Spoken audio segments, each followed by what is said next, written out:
Amandine, tu vas nous diriger pendant toute une série d'exercices sur un même sujet. On a choisi le portrait. le portrait. Regardez cette beauté.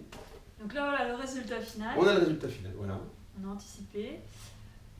Donc l'idée, c'est vraiment le travail du portrait, parce que c'est un sujet qui est très courant, on a tous envie de le faire, que ce soit des sujets familiaux, à partir de photos personnelles, ou que ce soit des copies, ou que ce soit des inventions, peu importe.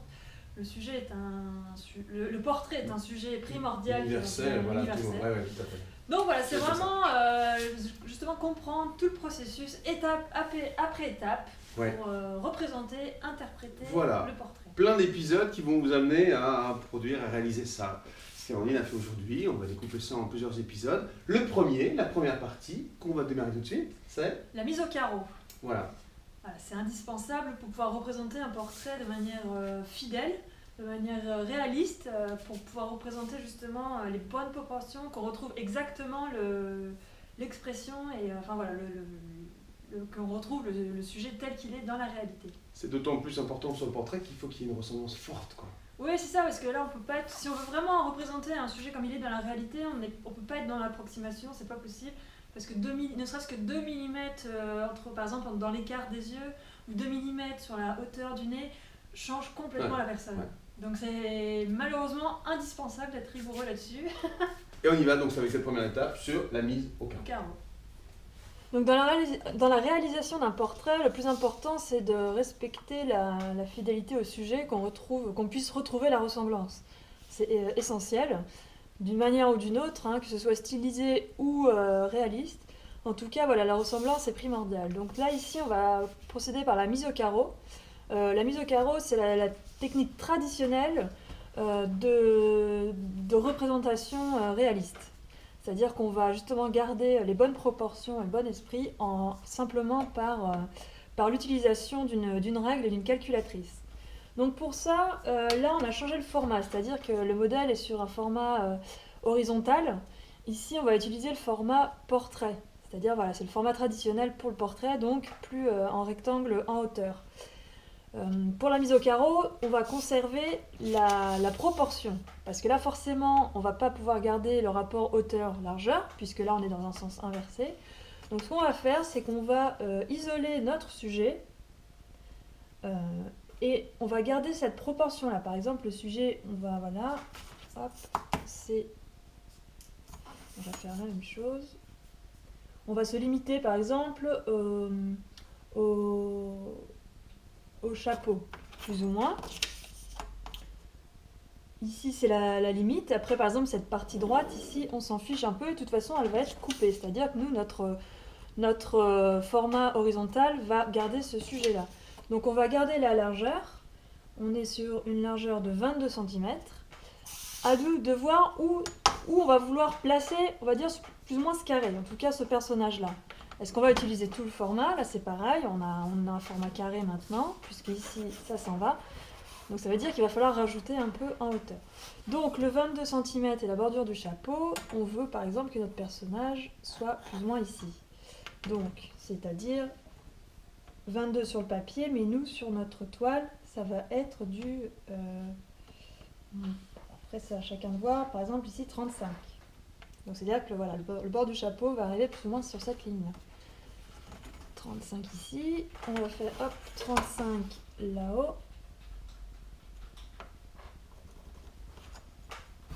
Donc, si 22 égale 35, on fait 35...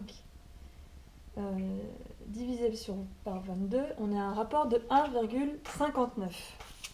Donc maintenant, la hauteur, ça va déterminer justement la proportion, puisqu'on va être dans le même rapport hauteur-largeur, dans une proportion différente. Ça va nous permettre de savoir où va être le haut de notre chapeau. Donc là, on est ici sur un rapport de 20 tout rond. Donc on fait 20 fois 1,59, qui était notre référentiel, est égal à 31,8.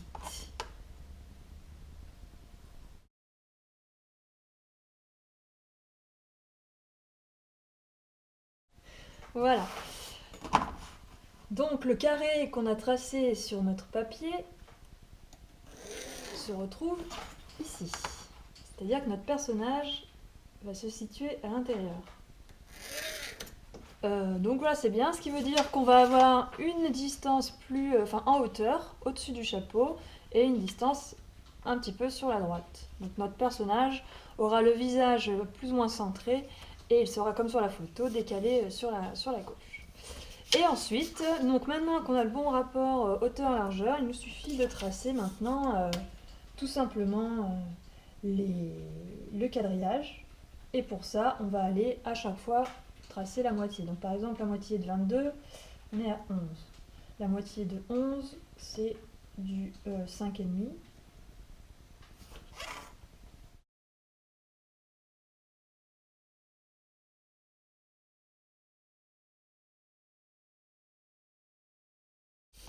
On fait la même chose dans la hauteur maintenant. Là, on est sur une distance de 20, c'est parfait. C'est très simple. Donc 10, la moitié c'est 10, la moitié c'est 5, 15. Même chose de l'autre côté.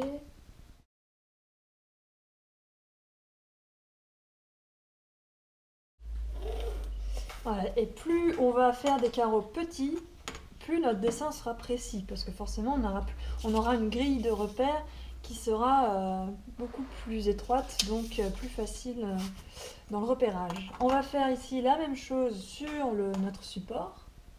Donc là on avait dit on était dans une hauteur de 31,8. Ah ouais, ça c'est bien, simple. Hop, donc pas d'erreur, voilà, c'est 15,9. Alors attention parce que l'erreur c'est de vouloir simplifier. 15,9, on va se dire bon moi, je vais arrondir à 16, ce sera plus simple. Le problème c'est que à force de simplifier à 1 ou 2 mm près, on va perdre totalement la ressemblance, puisque dans un portrait, en tout cas réaliste et surtout fidèle par rapport au sujet, on est au millimètre près, c'est-à-dire que le moindre écart, là, par exemple entre les yeux, si on a 2 mm d'espace de trop, si le nez est à 2 mm en trop, tout le visage va changer. Donc la moitié de 15,9, c'est 7,95, donc là pour le coup 8.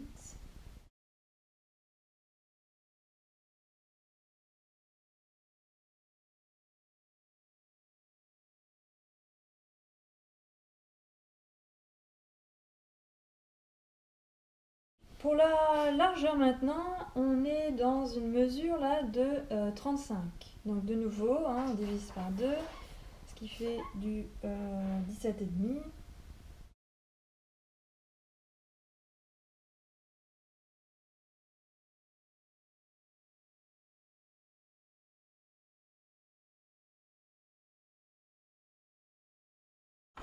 Maintenant, voilà, on a un quadrillage qui correspond exactement à celui de notre modèle. Là, on est dans les bonnes proportions, ce qui veut dire qu'on n'aura plus qu'à tracer notre sujet. Les carreaux sont assez larges ici. Comme je vous disais, si on veut être sûr, par exemple, là, on a notre œil qui va se situer au plus ou moins au centre de ce carreau-là. Si on précise, donc on divise de nouveau par 2, eh bien, on aura plus de facilité à représenter les détails. Là, d'ailleurs, on va procéder de cette manière-là. Donc, la moitié de 8,5, c'est 4,25. On va le faire simplement sur ce carreau-là, parce que c'est dans celui-ci que se situe finalement l'essentiel du portrait, c'est-à-dire le regard.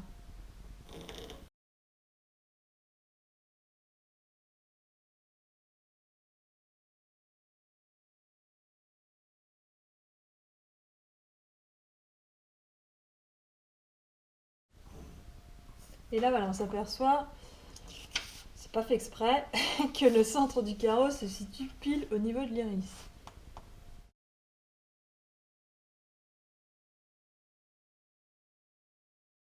On va pouvoir maintenant tracer notre sujet. Pour ça, c'est comme dans les cahiers de coloriage pour les enfants, il suffit de reproduire le dessin à travers les carreaux. On commence en général par un coin, enfin en tout cas c'est celui qui vous semble le plus naturel.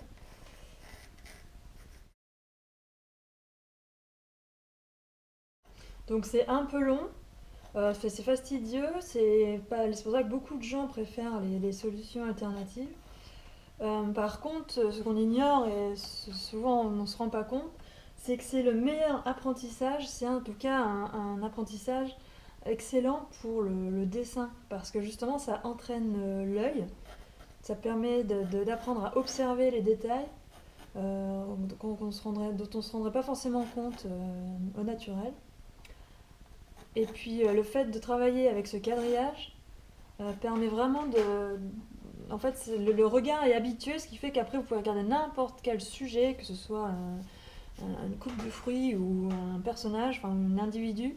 Vous verrez par des grilles de repères des lignes verticales et horizontales imaginaires, et ce qui fait qu'après vous arriverez beaucoup mieux à distinguer les proportions. Je vous assure que c'est un apprentissage qui est long, mais comme tout apprentissage, qui est fastidieux, mais par contre très efficace.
Alors voilà, une fois que le dessin est fait, une fois que la ressemblance est là, enfin en tout cas que vous avez mis toute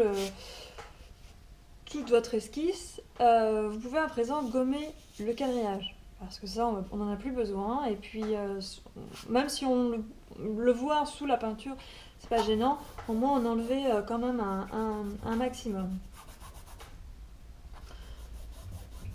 Voilà, donc c'est pour ça qu'il faut arriver justement à enlever le maximum, mais il va forcément rester un petit peu, puisque arriver à gommer à supprimer le quadrillage sans effacer toutes les lignes qu'on vient de tracer, c'est pas toujours évident, surtout quand ce sont des formats assez petits.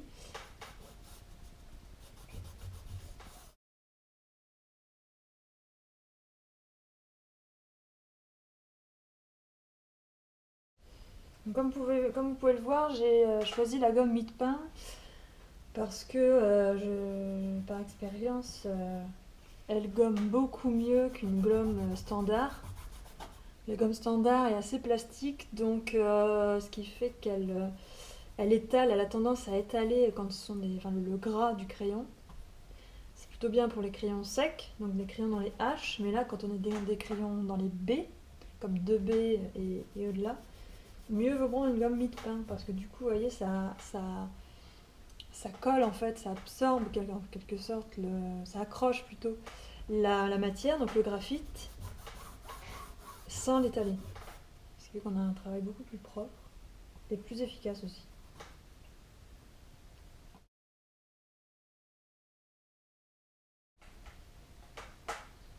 Voilà, bon, de toute façon on voit encore les lignes un peu de construction, les quadrillages, mais comme je vous dis, comme je disais, on va repeindre par-dessus.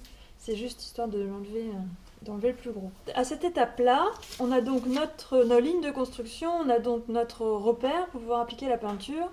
Alors, inutile de trop s'attacher à trop de détails. Par exemple, pour la barbe, ici, j'ai représenté que les contours.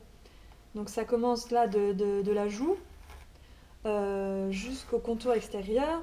Mais voilà, par exemple ici j'ai simplement suggéré cette zone-là, parce qu'il y a une zone d'ombre ici qu'il faudra indiquer quand on va créer la barbe. Mais inutile voilà, de tout tracer, puisque là, pour le moment, on est juste dans un repérage. Ce qu'il faut, par contre, en revanche, c'est s'attacher au regard, parce que dans un portrait, réaliste notamment, la personnalité se retrouve dans l'expression et dans le regard. Donc bien, par contre, on peut être un peu négligent sur, on va dire, les éléments, sur l'ornementation, hein, que ce soit le textile ou la pilosité.